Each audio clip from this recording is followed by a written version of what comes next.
Hello everyone, BaxtyB here and welcome back to BaxtyB F1, and today we are going to be talking about the news that Cadillac F1 will be joining the Formula 1 grid from 2026. If you've been with me on this journey from when I started my channel 2 years ago, and we won't talk about the Baron spell for quite a long time, you will know that one of the first videos I produced was a video talking about the announcement that Andretti and Cadillac would be teaming up to gain entry onto the Formula 1 grid. There were 4 entries in that process in the end. They were the only one that announced when I made that video, but it was them, it was High Tech, Rodin Carlin and Lucky Sons. And of course Lucky Sons is a team that, in a group that I've done some work with subsequent to that, and that's a project that I think we should all keep an eye on because it's a very interesting one.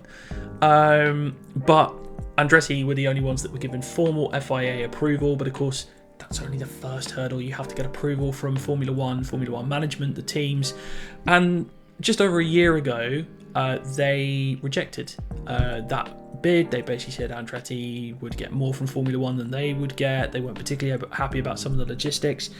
Look, we know that there were issues between Formula 1 and Michael Andretti. The way he went about things, particularly in Miami 2022, basically rubbed everybody up the wrong way.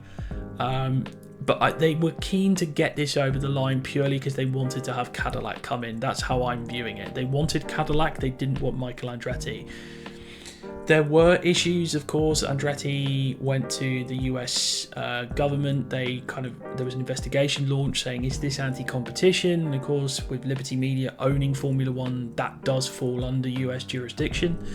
But eventually Michael Andretti announced he would be standing down from the team. Andretti would pull back their involvement, and Cadillac and General Motors would kind of have more involvement there. It was announced at the end of last year that it was kind of pending. It was gonna happen, and it was getting closer to happening, and things were moving in the right direction. But yesterday, 7th of March, Cadillac were granted their approval to join Formula 1 in 2026, which is great, with a new reg set coming, and we have a new team, another American team, one with huge brand recognition as well, which is massive. And I think it could see a real solidification of that American base that Liberty Media in particular have been building for the last few years. And to go alongside Haas, I think the two will complement each other nicely and also rival each other nicely as well. Also, Cadillac will be having a engine, not straight away. I think 2028 is the proposed date for them to start manufacturing their own engine. Obviously, we have new engine regs coming in from next year, so that'll be interesting to see how that all plays out. No word yet on which engine they're going to take. I think I would hazard a guess to say possibly Honda, but that's to be decided nearer the time, almost certainly, because there's been no word at all on where that's going to be. I'm sure somebody will have that. Please comment below and let me know. I'm fascinated to know who they're going to be with for 2 years on the engine front. And then, of course, there's the issue of drivers. Now, I'm not going to tell you who I think the drivers are going to be because, a little bit of a plug, I'm in the process of making a video alongside my good friends at Shifting Happens. We are going to be talking about what we think this new driver lineup is going to be. Are they going to go for IndyCar drivers? Are they going to stick to tried and tested Formula 1 drivers? We'll have to find out, and you'll have to see what our predictions are. The link to Shifting Happens is in the description below. It is, of course, my new podcast that I'm running with some of the guys that I used to do Twitter Spaces with. And we are having a great time making Formula 1 content for you, and IndyCar content as well. The guys did a really great video episode talking about the opener in St. Pete, which was, it was a decent race. I watched it. I wasn't involved in the pod, but it was a fun race, and the guys did a really good job of sort of giving their views on it. So if you want to check that out, make sure to check out Shifting Happens below. This is just a quick one from me to kind of update the channel, talking about this Cadillac news. As I said, I think it's fantastic.